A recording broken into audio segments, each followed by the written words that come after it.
Quines ferramentes necessitem per a fer música? Les ferramentes, no? Vale. No em fa falta. Bé, la primera és el so. Pot ser cantat, llorarà, entonat, percutit, ta-ta, i el temps.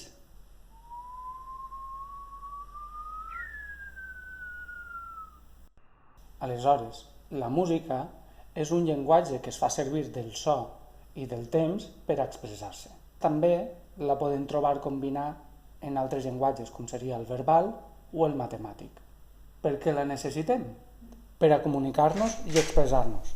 Che, tu, pues això són sons. Seràs tu un animal per a comunicar-te. Que té que veure una cosa amb l'altra. Com si fores Tarzán. Vale, va, vés a netejar la cuina.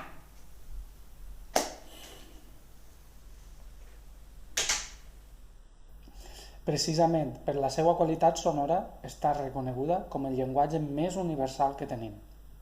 A més, no genera conflicte entre el que diu l'emissor i el que capta el receptor.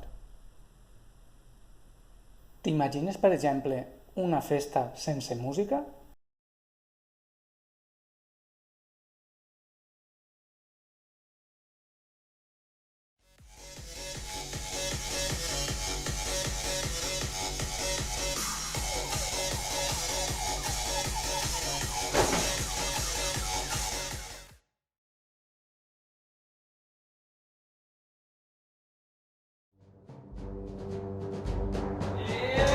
¡Venga, que no pare!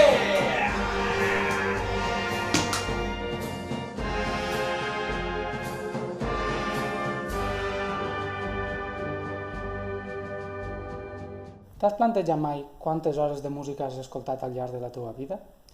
Al treball, al cotxe, a casa. Com t'afecta?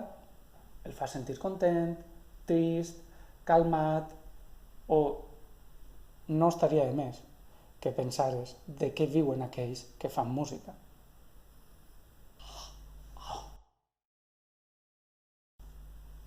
Jo diferenciaria dues formes de fer música. I no té res a veure en els estils musicals. Els estils musicals i els idiomes en tenim molts i molt variats, però la funció és expressar i comunicar. La primera, molt probablement, és aquella que ens rodeja majoritàriament. Pot estar influenciada per una moda, servir-se de molts patrons, fórmules, bàsicament per a reproduir còpies que la gent sàpigam reconèixer fàcilment. La segona és aquella en la que es contrasta la informació, s'investiga, s'innova. Podríem dir-ho com a música d'autor, música original, música de creació. Certament estic convençut que en tots els estils trobaríem bons exemples d'aquestes dues formes.